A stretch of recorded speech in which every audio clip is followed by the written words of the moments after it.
So let's start with exercise 4B single choice question. तो पहला एक स्ट्रक्चर दिया आपको, ठीक है जी।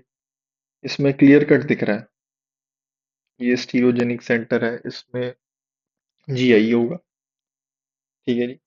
ये कायरल कार्बन है, इसके कारण होगा ऑप्टिकल आइसोमेरिज्म। तो अपना आंसर क्या आ गया? Option C, both A and B.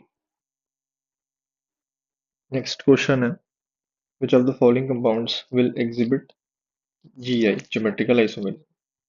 मैंने चारों के चारों ऑप्शंस बना लिए, ठीक है। सिर्फ यही ऑप्शन है जिसमें डबल बॉन्ड में दोनों तरफ डिफरेंट ग्रुप्स अटैच्ड हैं, ठीक है जी। एक ये, एक एच, एक ये एंड एक एच। सो दोनों तरफ डिफरेंट ग्रुप्स अटैच्ड हैं, इसीलिए आंसर क्या आ गया? Option A. Next is which of the following compound exhibits stereo isomerism. Option D में जो ये वाला कायरल कार्बन है, that is my chiral carbon. तो this will exhibit stereo isomerism, ठीक है जी। तो आंसर क्या आ गया अपना थर्ड क्वेश्चन का? Option D.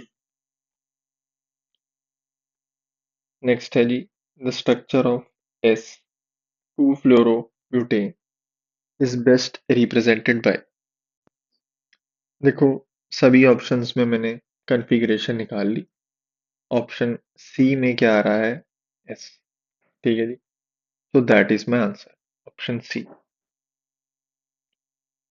नेक्स्ट है, which one of the following is chiral. मैंने चारों के चारों ऑप्शंस ड्रॉ कर लिए। You can clearly see option B, 1,3 di bromo 1 chloropropane is having a chiral carbon. ये रहा अपना कायरल कार्बन, ठीक है जी। नेक्स्ट चलते हैं, number of stereoisomers that could exist for the compound. देखो यार,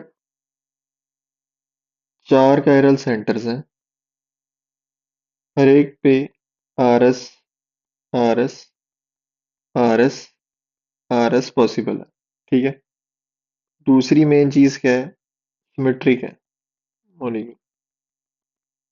तो अगर मैं टोटल पॉसिबिलिटीज बात करता तो 2 की पावर 4 16 आती, but as this molecule is symmetric तो वो 16 सारी की सारी यूनिक नहीं होंगी।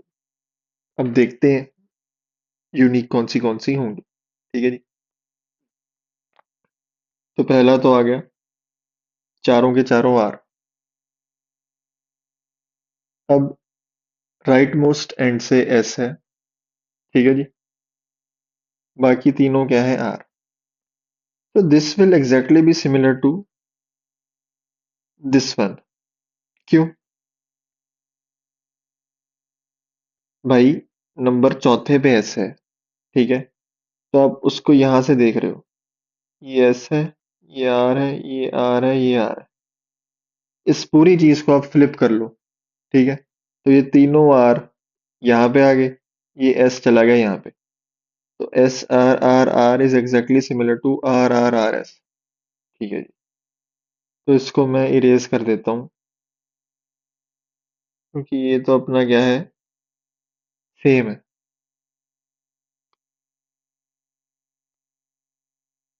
अब coming to double R S R, ठीक है। अगेन सिमेट्रिक है। तो अगर आर एस आर आर की बात करूं तो ये दोनों क्या होंगे? सेम। तो ये भी एक रब कर देते हैं जी। नेक्स्ट पॉसिबिलिटी क्या है? चारों एस, तीन एस एक आर। तो जो ये वाला केस है, that will exactly be similar to this one. समझ आ रहा है? सेम लॉजिक है। आर इधर है, आर इधर आ गया, तो एक तरीके से मैंने फ्लिप कर दिया, ठीक है। ये रब कर देते हैं।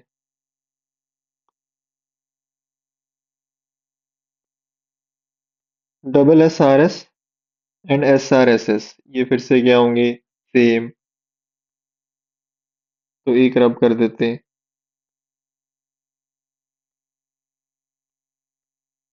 डबल आर डबल एस और डबल एस डबल आर, ये भी फिर से क्या होंगे? सेम। एक रब कर देते हैं।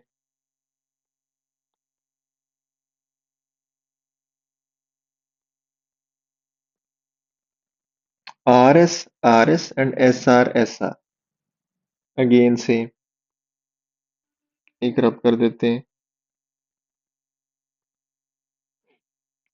ये दोनों यूनिक है, ठीक है। R SSR, S RRS, total गिन लो जी कितने हो गए। एक, दो, तीन, चार, पाँच, छ, सात, आठ, नौ, 10। तो इसका आंसर आएगा 10। 10 यूनिक पॉसिबिलिटीज हैं। तो इसका आंसर पीछे गलत दिया हुआ है, ऑप्शन बी दिया हुआ है। So you can change option B to 10। The answer is 10। Next देखते हैं, indicate whether each of the following pairs are. तो देखो ऐसे क्वेश्चंस को करने के लिए जो तुम्हें न्यूमैन प्रोजेक्शन दी हुई है, उस न्यूमैन प्रोजेक्शन से क्या बना लो, फिशर प्रोजेक्शन बना लो, ठीक है। तो जो पहला मॉलिक्यूल है उसकी ये फिशर प्रोजेक्शन बन गई। एंड इस फिशर प्रोजेक्शन में इस कायरल कार्बन की कॉन्फ़िगरेशन डिफाइन कर दो। तो एस आ रही है using priority rules. Veg dash वाले में भी सिमिलरली निकाल दो, वो एस आएगी। तो both of these are enantiomers. बात करूं सेकंड फिगर की। सेकंड फिगर में यू कैन क्लियरली सी जो अपनी नंबर वन वाली कायरल कार्बन है, इसमें एक सिंगल स्वैप दिख रहा है। कौन सा? भाई HCl की जगह आ गया और ClH की जगह आ गया। तो there is a single swap at carbon one. Carbon number two की बात करूं तो डबल स्वैप है जी। डबल स्वैप कैसे? क्लोरीन इधर गया, हाइड्रोजन इधर आया, फिर हाइड्रोजन इधर आया, एंड CH2CH3 इधर गया। एंड वी नो एक सिंगल स्वैप यानी कि एक ऑड नंबर का स्वैप कॉन्फ़िगरेशन चेंज करता है, एंड एक इवन स्वैप यानी कि double swap keeps the configuration same.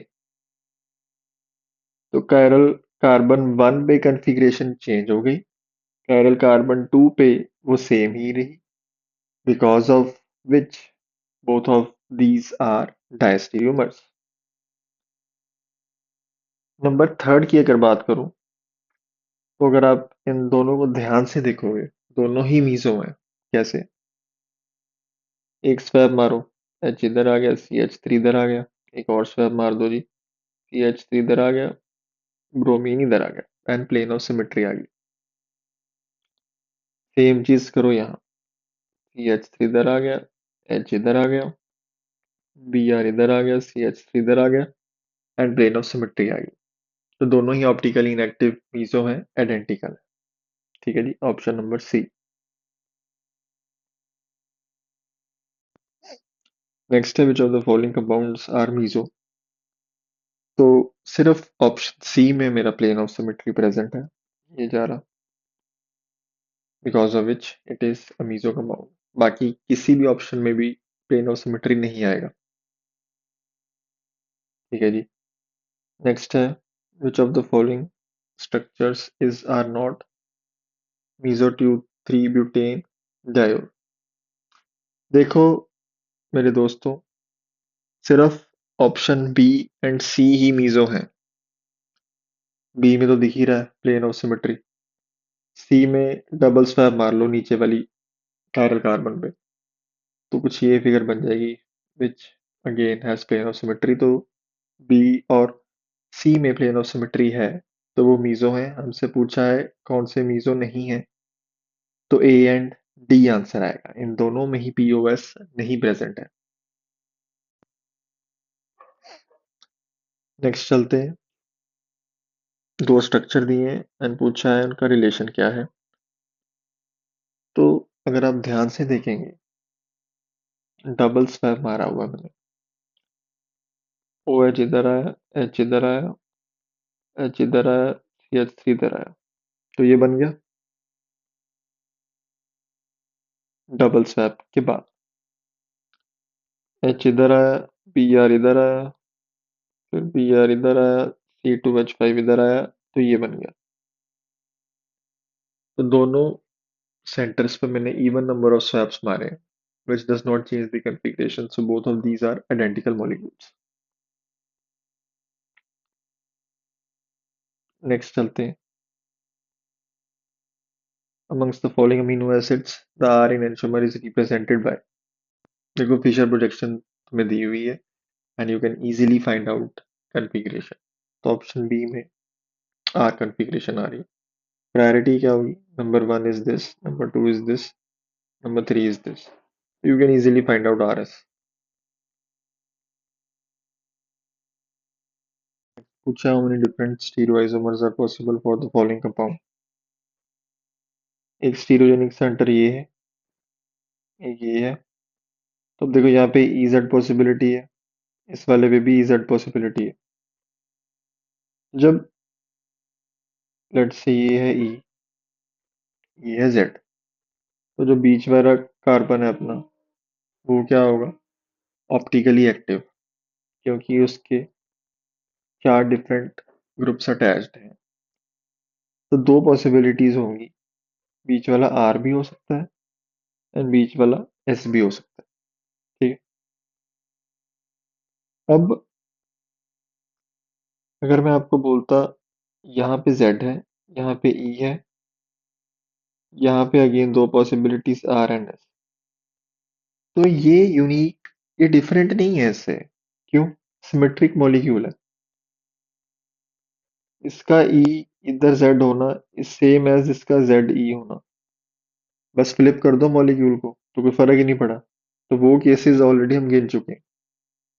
तो अभी तक दो यूनिक केसेस आए। ठीक है जी। अब चलते हैं अगले पे।